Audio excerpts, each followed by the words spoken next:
Okay, so welcome to the webinar today. On the screen at the moment, you should all be able to see the list of webinars that I'm planning to do over the next few weeks. I appreciate that some of these are going to be during what may be considered the Easter holidays. Whether or not you guys as teachers are going to actually have a holiday is another thing.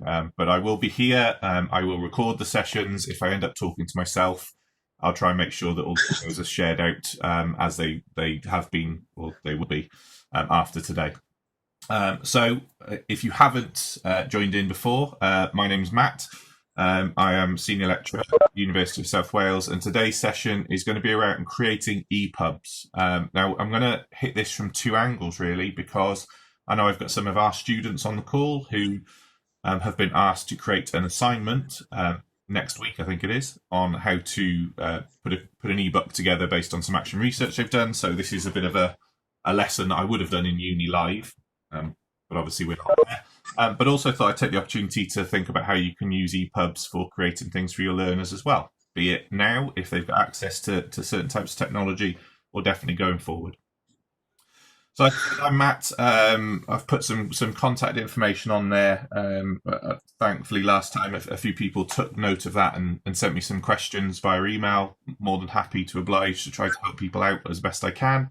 I am a senior lecturer as well as being an Apple professional learning specialist, which basically means that I'm an accredited support person for Apple, who can come into schools and support you with your use of technology, planning, all those sorts of things. So just, that's where I'm coming from in terms of these sessions today.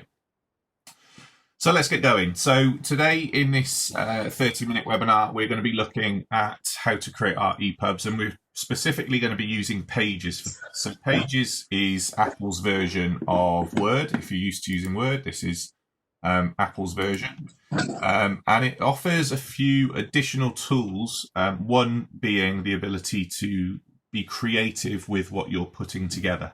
So we're going to look at Pages. We're going to recap on some split screen that we looked at last time, just as a productivity tool for enabling you to transfer information from one document to another. Notes, because it's a good place for documenting your thinking when it comes to writing or putting anything together, and also the role of photos, because ebooks should be multimedia, so it gives you that option to do a lot more with it. So I'm going to just jump out of my presentation for a second and go into Pages.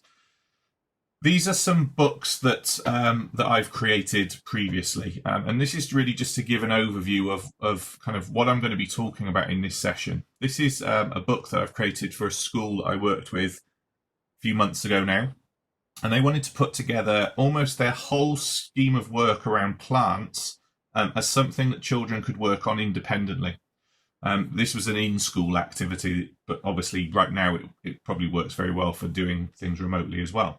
And the idea is, within a book in this sense, is that they have the ability to interact with the explanation that you're giving them. So you can see I've just built up these pages of explanations about what the different plants are. And then for this one, the idea is that they would go into the school grounds and they would look for the different plants, which are highlighted here, and they would then document what they had found. Okay, so it allows them to access learning outside, but also at the same time evidence their learning outside.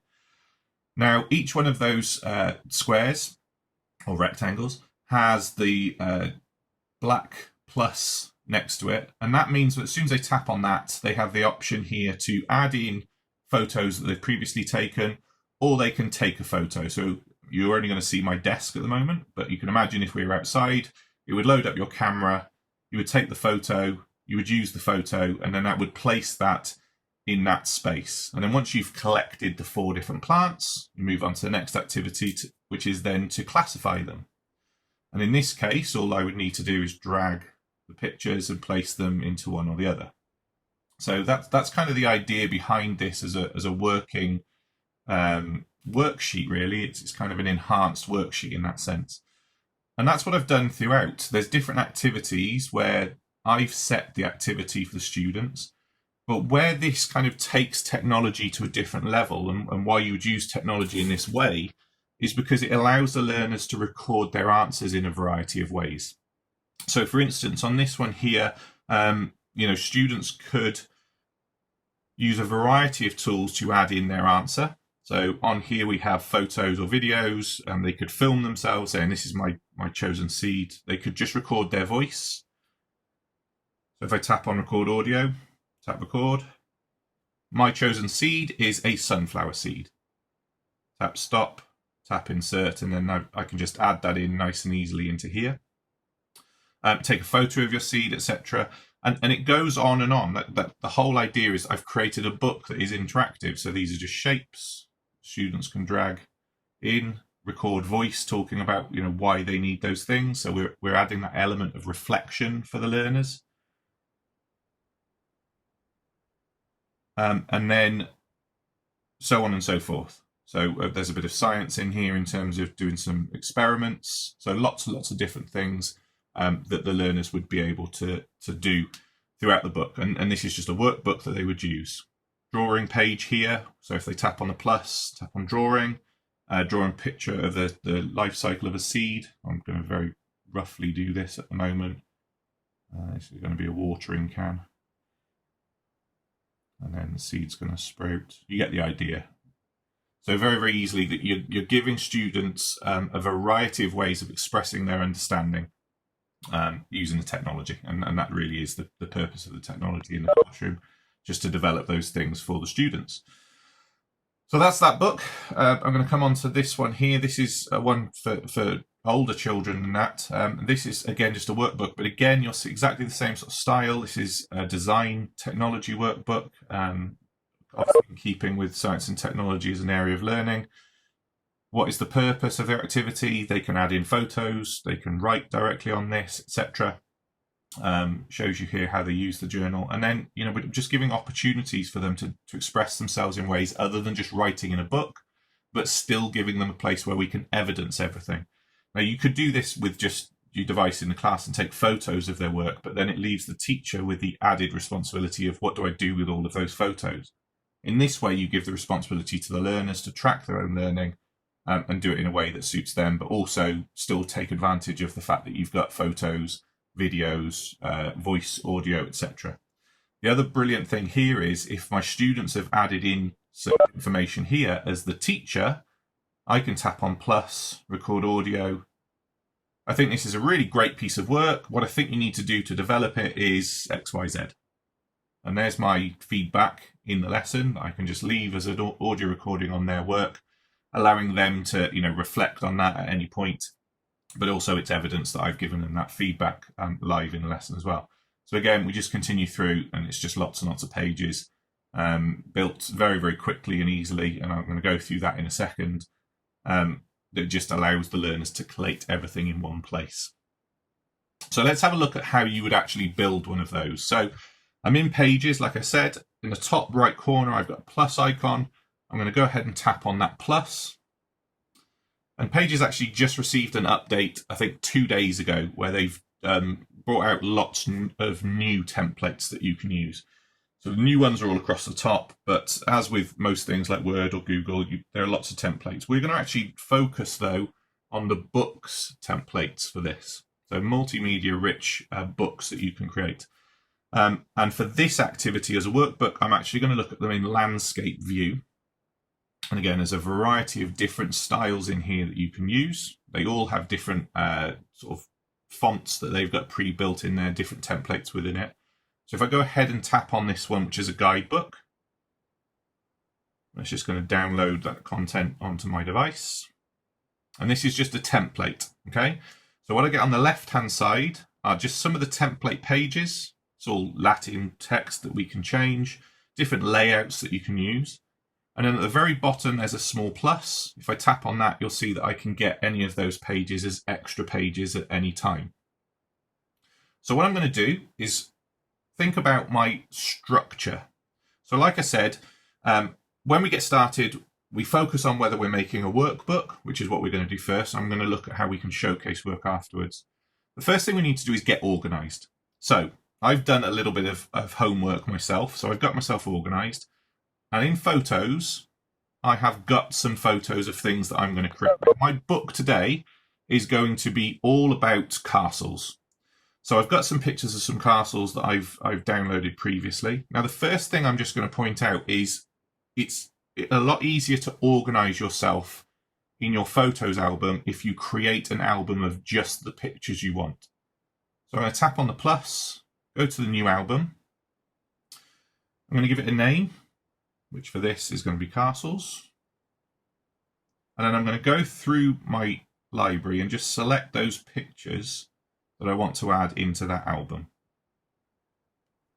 And then you'll see that quickly creates a new album for me called Castles. I've got another one in there for space, and then I've got my favourite, which is my little boy. So there we go. So that's getting organised with pictures. And you can do the same with videos as well. So you can put everything that you've collected into one place. So if you know you're going to be making a workbook about a given topic, spend some time finding some really good pictures that you want to use, either ones that you've taken yourself or things that you found on the internet. Put them into your camera library and then create a folder. It makes this next process a lot easier. Now, the second thing that you would want to do is to think about your text. Now, we'll come on to that in more detail in a little bit later because I'm going to look at how you put together maybe a bigger body of text. For this first activity, it's about questioning that I want to do. So it's task setting. So I don't really need to collate that. I could, I suppose, create a notes file with a few questions that I want to ask, maybe about the castles, the age of the castles, the dates, but I'll do that live actually whilst I'm creating this. So I'm going to go back into my pages document. At the moment, we've got a lovely picture of a seal on the page, but that's got nothing to do with castles. So I can change that very quickly by tapping on the plus. And now you'll see straight away, when I go to my albums, I have a castles album. And I want to choose one, which I think is going to be a really nice front cover. And I will go for this one here. Okay, and then I can tap on that text. Oops, and type in exploring castles, or whatever it is your thing's going to be called. And then I'll change this at the top and say this is a year 5 workbook. Now, the colour on that isn't great. So the first thing I'm going to have to think about doing, because this is what I would expect from the learners as well, is if I tap on the paintbrush along the top, this is where I can edit everything. I can change the style, text, and the arrangement. I'm just going to change the text colour. At the moment, it's white. So I'm just going to change that to a colour which might stand out a little bit more. So I'll just try a few different. I've got a whole range of colours in here that I can choose. Maybe that orange one stands out quite nicely, or a nice gradient one. Or you can choose an image as well. So you can think about all the different things that you can do. I'm not going to play around with that too much now. I'm just going to show you where those things are. So that's my title page, okay? Move on to the next page, lesson 1. What we have in here is a lot of text boxes that you can move around and place wherever you want. I've got an image here, again, with a plus icon. So what I'm going to do is go to my castles, and I'm going to set this as a background. I actually want the students to find a picture of their own castle, but I don't want a flamingo there because it doesn't make any sense. So if I tap on the plus, go to castles, choose one of my backgrounds. So there's going to be a placeholder for them to put their own pictures in, similar to the grass that I had in my plants book. If I tap on that picture again and tap on the paintbrush and go to arrange, go to image, I can tap on clear placeholder and then tap again to set placeholder. And now you'll see at the bottom, I've now got that plus icon there. So for the learners, what they can now do is tap on that plus and choose a photo of their own. Now that'll make more sense over here when I change this text to, let's say, search online for your favourite castle. There's one thing I've noticed doing a few webinars recently is I'm struggling to type and speak at the same time. Search online for your favourite castle and add an image to the left. You get the idea.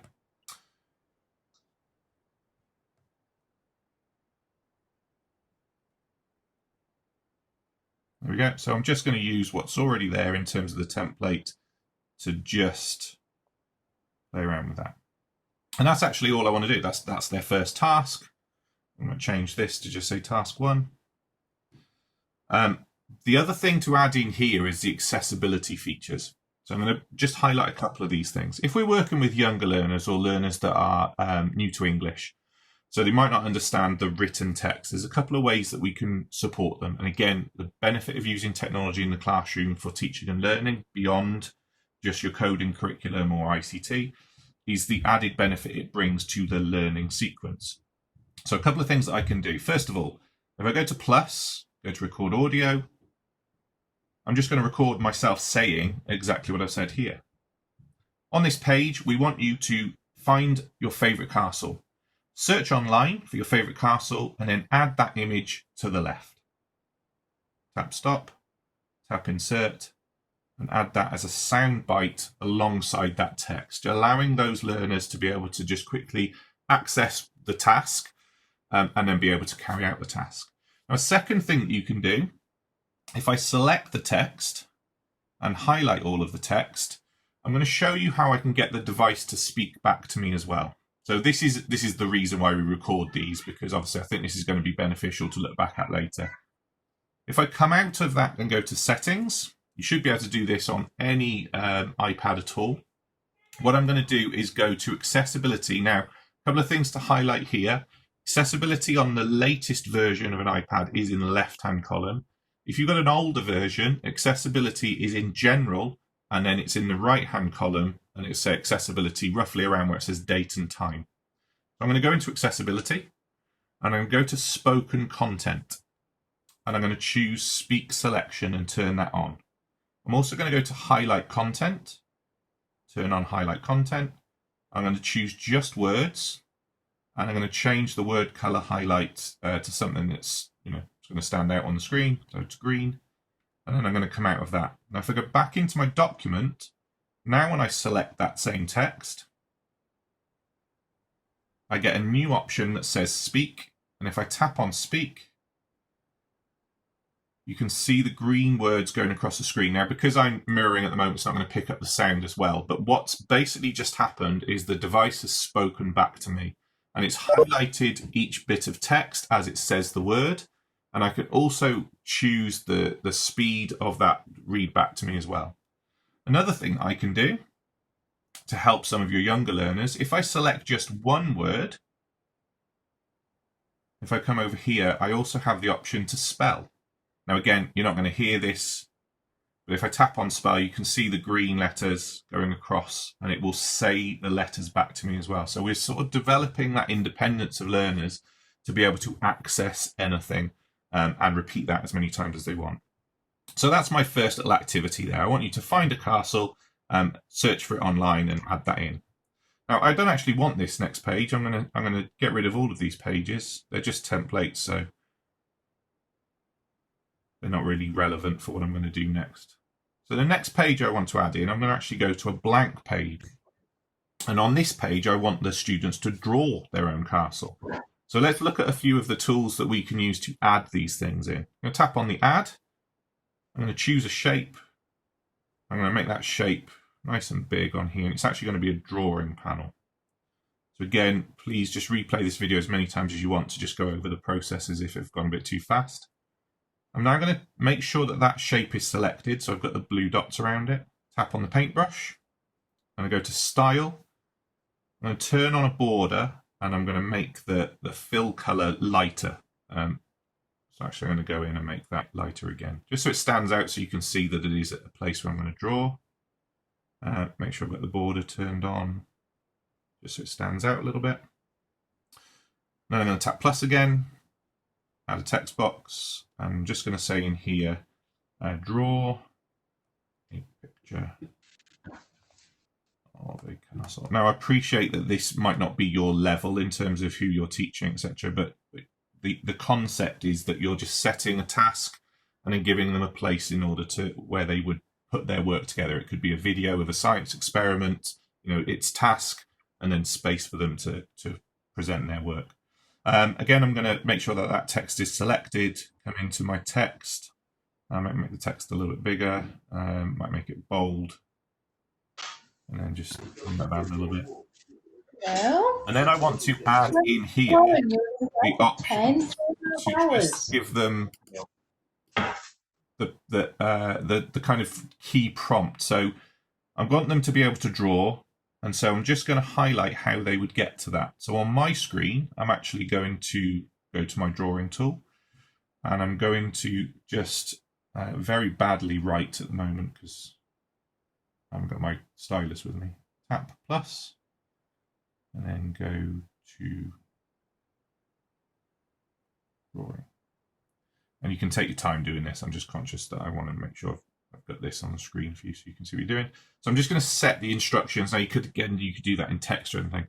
And then this is the space that they would do their drawing in. So that's kind of the second part. So task 1, find your castles online, add the pictures. Task 2, draw a picture of those things.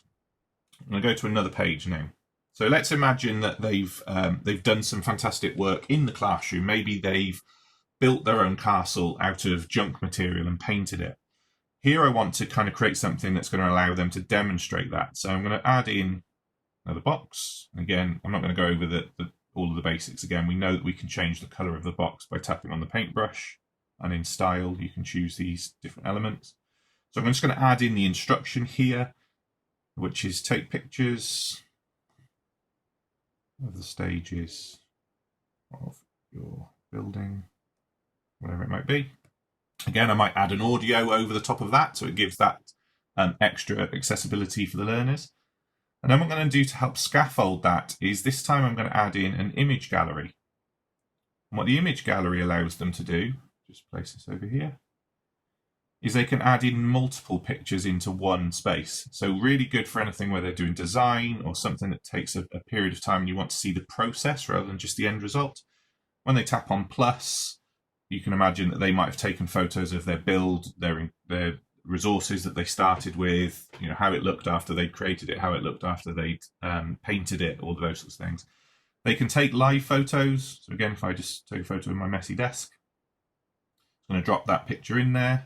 If they want to add in more after the event, make sure it's selected, tap on arrange under the paintbrush, gallery, and then they can go to manage images and they can just add more images and they can continue that process. And this way, they end up with this kind of really, really concise page with a whole project kind of documented visually in it, all in one place. Now, what's also great here, we know that learning happens best when people reflect on things. So what I would also probably add in on this page is another box here with just the instruction to say, record a selfie video of your reflections. And that's just going to be an instruction, and all I would ask them to do here is just go to their plus, go to the adding things, go to camera, and then again, I'm not going to turn this round on me because I didn't do my hair because I didn't think I was going to be sharing myself. But you would just get them to just record a video selfie. If I go to video, tap on record, I really love my work today. This is what I think about it. This is what I could do better, whatever it might be. And then just use that video and it's just going to add that to screen and I can just place that over there. So you can see how it's a really, really good way. Now, I'm aware that this sounds great if you've got lots and lots of iPads in your class. Having a workbook like this works just as well if you're in a group of 6 or 7 students, okay? Because they could have a different space each for documenting things. They could take it in turns, add in their content in. I'll talk later about like where you might share all of this stuff, right? That's a webinar down the line. If you do have questions about that, please do get in touch with me and I can answer those via email, but I am going to do a webinar on those things later down the line as well. So that's how you would put together a book similar to that. Like I said, just over time, you end up with something that looks like this. And all I've done then is if I want to use the same sort of pages, I would just copy that page and think, oh, I'm going to use that, but I'm going to use that in a space book next time rather than plants. So you end up with your resources that you can just copy paste, saves you a whole load of time down the line, but it is also personalized to your students. Okay, so moving on, I'm going to have a look at how you would make a written book. Okay, so this is kind of more for sharing large contents of writing, very specifically for my students that I know are on the call at the moment. So this is what I'm going to do here. I'm going to go to plus, as I did before. go down to books, but this time I'm going to look at the portrait books, and there's some really, really nice designs in here that you can just copy. You don't need to do too much with. I'm going to choose this nice instructional book, and again, that's just going to load for me. And so here we've got, really, really nice layouts, nice and simple. I don't have to worry too much about design or anything. I just need the content. Now, I mentioned in the last webinar about split screen. So again, I'm going to slide up slowly from the bottom of my screen to reveal my doc. I have a lot of my work in another Pages document. So I'm going to drag the Pages icon again and drop it next to it. So now I've got two instances of the same app. And I'm actually going to go to my master's dissertation, which is here. And this is, this is fine. This is how I was asked to present it for university. But actually, my dissertation was actually on visual note-taking. So I've got some visuals in there. And I want to create this as something that I could share out to a wider audience. I don't think people are necessarily going to read my 5,000, 6,000 word written essay like this, but I think they might look at it if it's a book. So I'm just going to create this very, very simply as a book. So a couple of things that you can do. If I select my text on this side, tap and hold, drag it across and drop, and now can just edit that text, same as we did before. So if I go into text, I might change the font. Again, you can play around with this more time. Change the size because I can't see that very well. Might even change the colour. Put that white as it was before. Might stand out a little bit nicer. Obviously change the name down the bottom. It's me. Oops. You get the idea. It's just all I'm taking is this is my work on this side and this is how I want to present it on this side. So I'm going to go down to the next bit I want to add in, which is the abstract. So again, nice and quickly take that, drop it over here. That's really quick. Take my text, highlight all of that text, way across, tap and hold, drag it in. There we go, that's just added my text in. If there's any leftover text that I didn't want, I can just delete that out. There we go, let's get rid of these bits. Okay, so, and so on and so forth. Right, now, here I want to start, this is the start of my book. Now I don't want the prologue in there, so I'm actually going to get rid of that. I don't feel like that's something I want to have in my book. You might choose to leave it in, it's completely up to you. But my book's going to start here, chapter 1. So I'm going to go to the start of my writing, which is my introduction. And again, nice and simply drag across, make sure it's highlighted on the right part. I'll change this bit. I want that in there. And then again, just to highlight the process, highlight the text that I want. Select it, drag it, drop. And you'll see here that it's kept my formatting and it just starts to add in extra pages for me then. So if I get rid of all of the Latin that's already in there, you'll see how this works. So if I go to this next bit, and just drag and drop, let's go to that section. Drag that in here. You'll see how that's added an extra page. So it just keeps building and building and building. So really, really simple in that way. Okay, so now I want to think about, I'm going to come out of this a second, so sliding it across. I want to add a new page to this. So I'm actually going to come down the bottom here and duplicate. Oops, duplicated the wrong page, sorry. Here it is, this one here. I want to duplicate this. I want to have a different chapter now. So I'm just going to drag this next chapter down. I don't want to have this as introduction because it isn't the introduction anymore. This is going to be examples. And I need to bring up my other document again. Now in my actual research it was on sketchnoting, so I've got lots of pictures in here that would be really nice. And in this form, it kind of squishes up the writing, etc. So what I want to do is I'm going to take some of this writing about here, exactly the same as before, tap, drag, but I don't want those pictures in that way because I don't like how they sit there. So I'm going to get rid of those pictures. And very similar to before, what I think would work nicer is if I add in an image gallery, place that in maybe about here. Again, you can play around with your design. And then this time, over on this side, I'm just going to select that picture. You can see I've lifted that picture, drag it across, drop it into the image gallery, and then drag this picture and drop it into the image gallery. And then what you end up with is my book as it was before. I've got the text and everything. But then I have this image gallery where I can flip through some of those pictures and I can continue to build and build and build.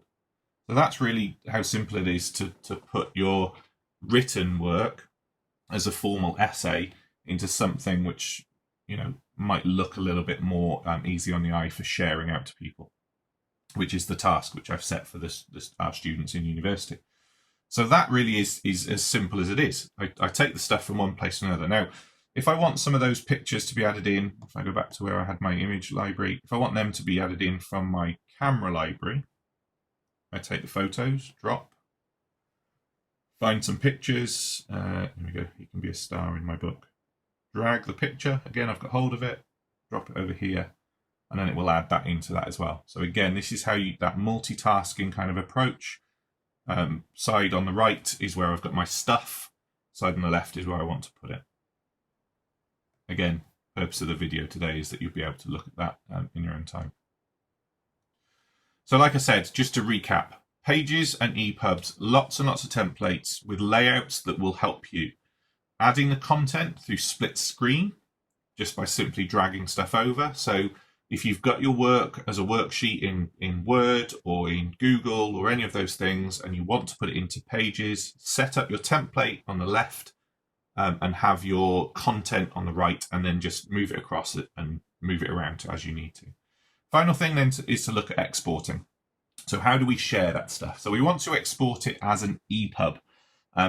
If you want to export it as to be a workbook, you just share the original file, because actually you want it to be editable by everybody. So they're going to need to have access to be able to draw on the document you've created.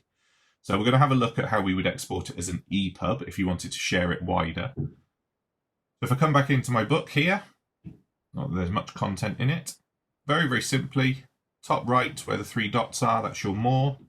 You have an option here to export, and then ePub is an option to export it to. You can change, and I would always advise you do change the title of the book to the title of your actual book. So I'll just say mine was sketching, and it's got my name on there. Use the first page as the cover of your book, keeps it nice and simple. And then just this reflowable template just means when someone reads this on a reader view, it just flows throughout. And then you don't need to do anything else. The rest of it is if you're actually going to publish it to Apple's bookstore. And then I just tap on export. That's just going to create that as a book for me. And it gives me the option to then place that. I can either copy it or I can send it to people via email or text message. I'm actually going to open it in Books, because this is what it actually looks like as an ePub. And that's just going to open that, sits on my library, and now that's my book as a book. So it gives me the option to flick through the pages. Now, obviously, there's not much in my book, because I didn't build the whole thing. But you get the idea. There's the work that I've added in, and if I get to that page with the examples, there we go.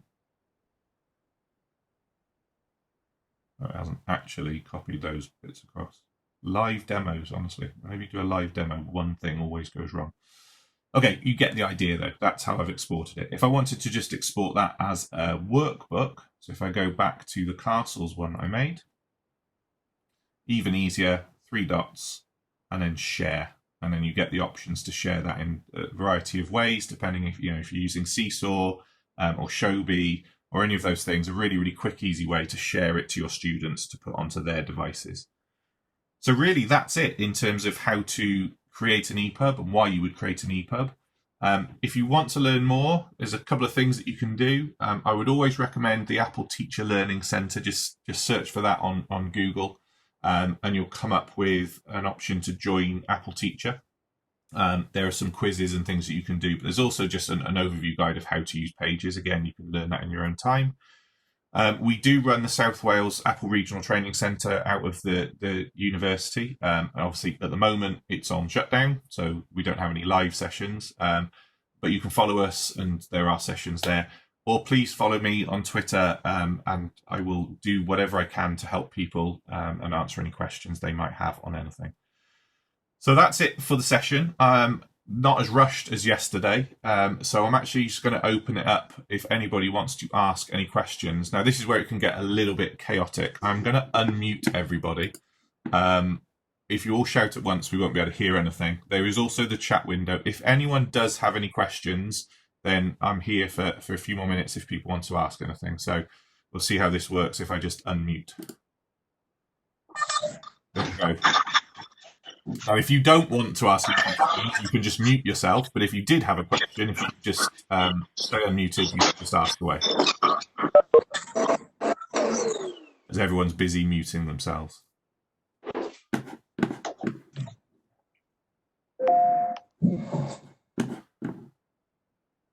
Okay, so I'm going to take it if no one's asking, that no one's got any questions. That can either be a good thing or everyone's gone suddenly shy.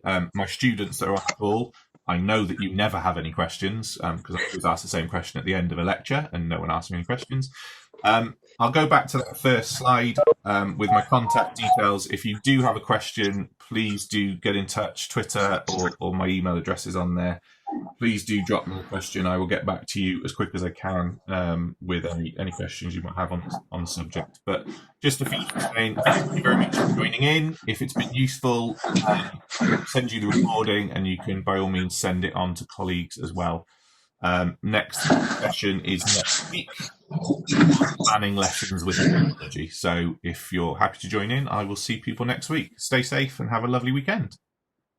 Thank you, Matt.